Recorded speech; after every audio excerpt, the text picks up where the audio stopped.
Hey guys, it's towniesimbuilds here, and welcome back to another bite-sized speed build. Now, to be honest with you guys, I do think I have to change the name of this series because this build is not small by any means. But of course, as you can tell from the title of today's video, we are working on an underground train station in the world of Mount Komorebi. Now, I'm sure you guys know we don't really have any cool ways of traveling or transporting ourselves in The Sims 4. We don't really have cars, they kind of just zip around, and unfortunately we're just forced to use our smartphone on location to go to another world. But for this build, I wanted to integrate some kind of unique gameplay and have sort of a semi-functional train station, if you will. And for this build, I obviously chose the world of Mount Komorebi. So we do have a pretty interesting theme here.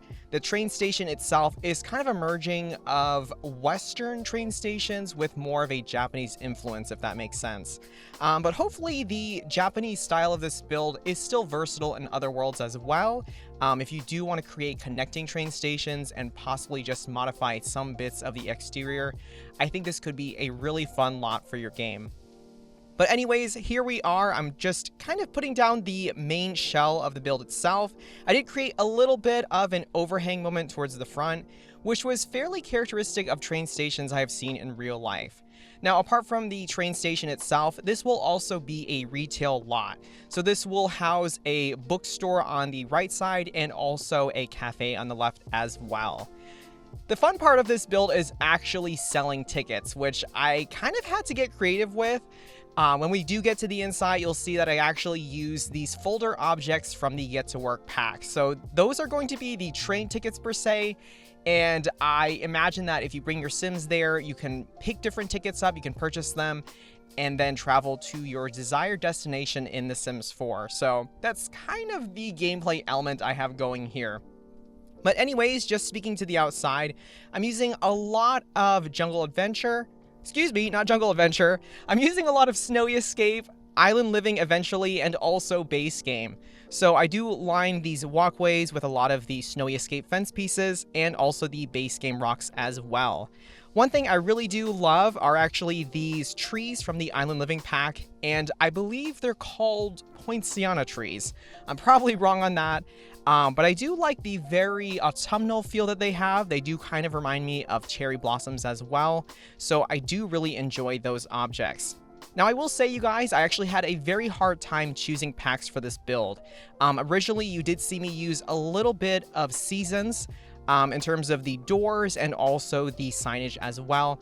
But this build will use Get Together, Get to Work, Snowy Escape, and Island Living for the end result.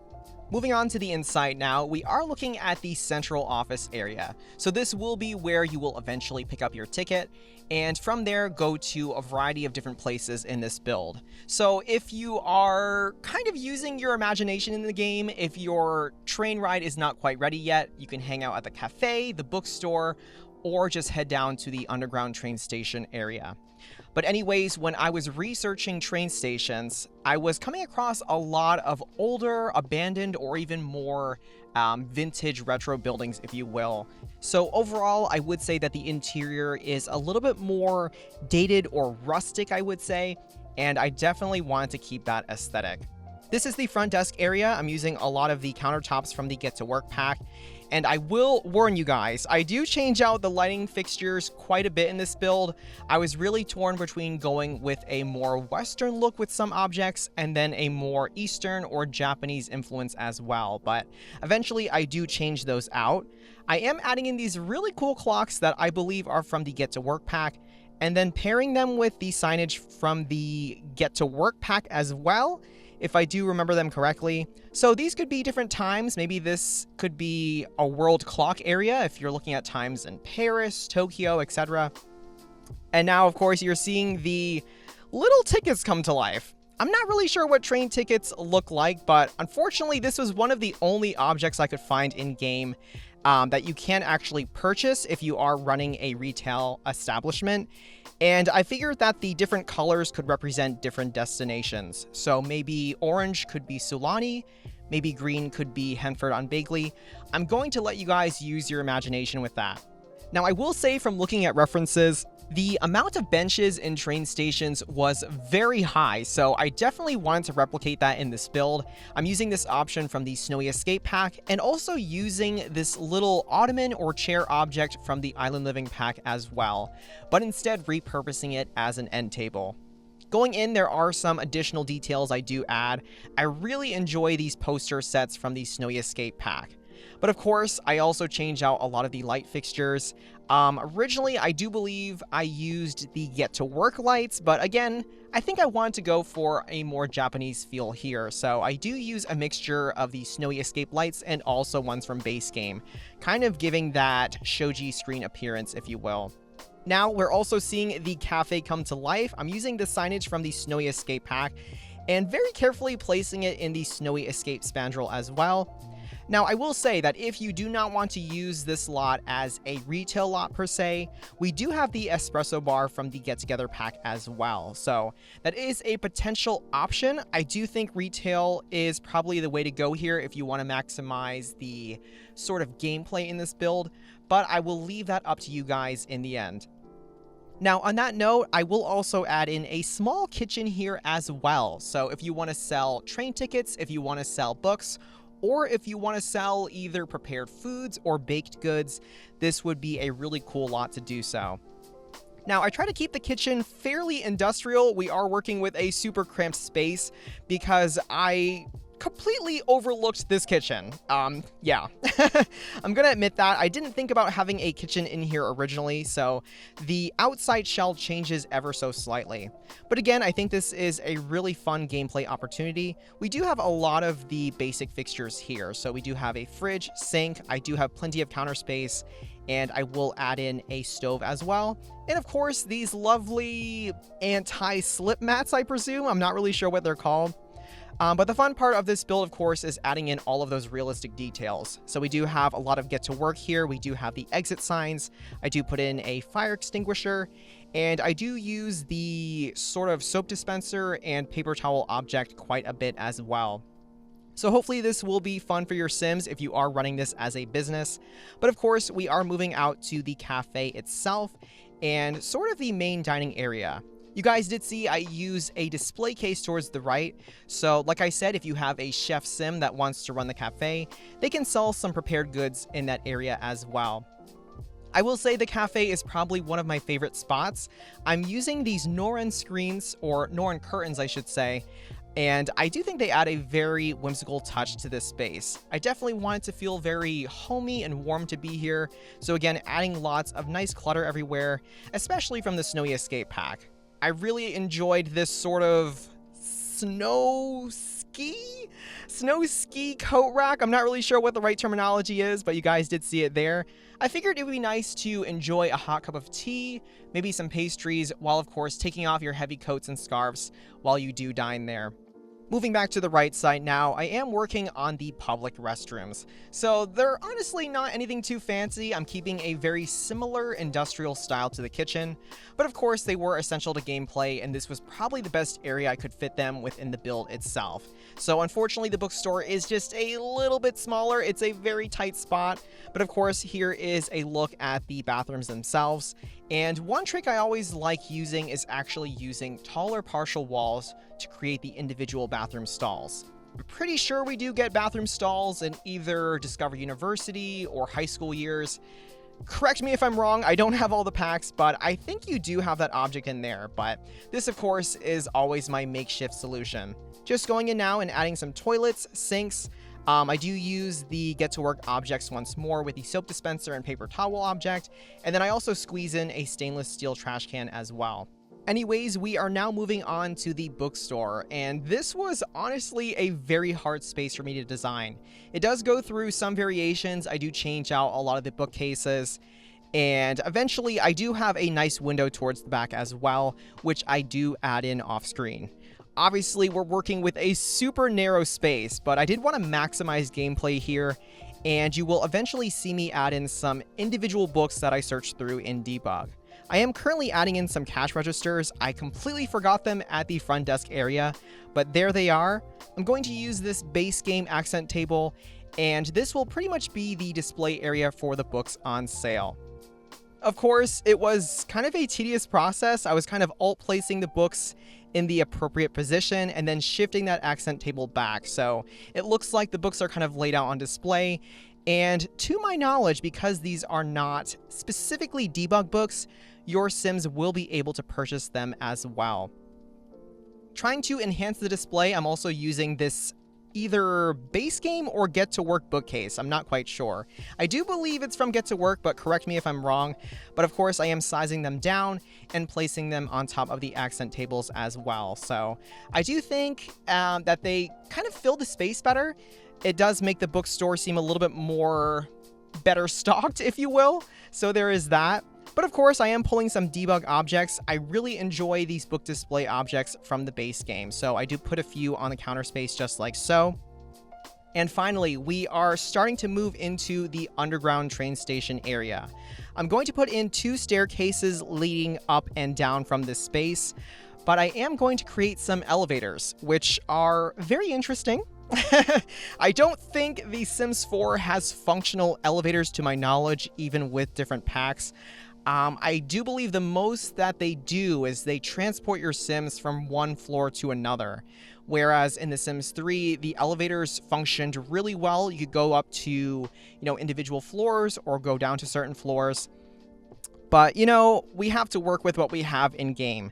For the time being, these are more so placeholders, but I did want to keep that aspect of realism if we are making this place accessible for all Sims. Now, I will say if you do want to create these in your game, they're not too hard. I do use the sliding doors from the Snowy Escape pack. I do full-length mirrors from base game. I use the metal flooring from base game. And then the best thing I could find for the button panel was the police plaque. I think it works. Let me know if you guys think there is a better object, because, I'm more than welcome to suggestions, but I think that was the best replication I could create. But anyways, we are moving downstairs to the actual underground train station. Now, normally I would have probably built this on the ground level floor, just like a real train station, but this design was probably more akin to a subway. I did need the trains to sort of disappear into a space, if that makes sense, or at least create somewhat of that illusion. I am adding in the debug train tracks that came with the Snowy Escape pack, but for the train pieces themselves, I am pulling them from base game. So we do have what looks like sort of the passenger car or trolley car, if you will, and then the main part of the train itself going towards the right. Now, the challenge, like I said, was creating the illusion of the train kind of disappearing into the ground, and we can't really do that in game. It doesn't just magically disappear off the lot, but I'm creating a darker stone texture or darker void towards the far right and far left sides, and eventually I am pulling these base game shelves as well. So I am sizing them up, I am pushing them up towards the ceiling, and hopefully that creates some kind of cover where the train could disappear into. So again, unfortunately, you have to use a little bit of imagination, but I think it should work out in the end. I am using the Get to Work lights as well, and these do stay here because they do have a very industrial quality that I did like about them. Now, I will admit something to you guys. I have actually never had the luxury of traveling via train. It sounds really fun. It sounds like a really cool experience, but for some reason, I've never had it. I've always flown by airplane or just driven somewhere by car, and I've even actually been on boats and cruises, but trains, unfortunately, are just not an experience I am very familiar with. So you did see I added some sort of guardrail towards the front. I imagine that this would be here for protective purposes for passengers, and it also would be a place where train station workers would verify a passenger's ticket before they actually boarded the train itself. So that's kind of what I garnered from some different examples. I did reference a lot of subways as well, but not all of them really functioned like this. But hopefully this does make sense. Of course, this is a waiting area, so we have tons of benches, again, from the Snowy Escape pack. And I create this very interesting divider wall using columns and the sort of wooden slat windows from the Island Living pack. Now, if you're feeling peckish, we do have some vending machines down here as well, and I also add in the Get to Work television screens. I figured that we needed some kind of screen somewhere. I know that they're very common throughout airports with a lot of the different airlines, the different flights, so I imagine that there is something similar to that in a train station, so I do include them here. Of course, like I said, I am swapping out the lights once more, but we now finish the build with the backyard outdoor space, and this was actually a really nice chill spot that I added here. Now, originally, I wasn't quite sure what to do with this space. I considered making it a second entrance, if that makes sense. But I figured, if Sims are waiting for their train ride, this could be a really nice calm space to enjoy a meal or even play a game of chess. So currently, I'm just finishing a lot of the landscaping. I'm pulling a lot of the same debug objects from the Snowy Escape Pack. These beautiful, hopefully poinciana trees that look like cherry blossom trees, and also some base game flowers as well. I really enjoyed these white flowers that I believe are called hydrangeas, and funny enough, I actually remember them from Spirited Away, which of course is a wonderful film by Hayao Miyazaki, and I thought they fit really well here. Now, this funky tree I loved. I don't really know what the exact name for it is in game, but I have never used it in any of my builds, but it fits so well here. It's kind of a very manicured topiary tree, if that makes sense.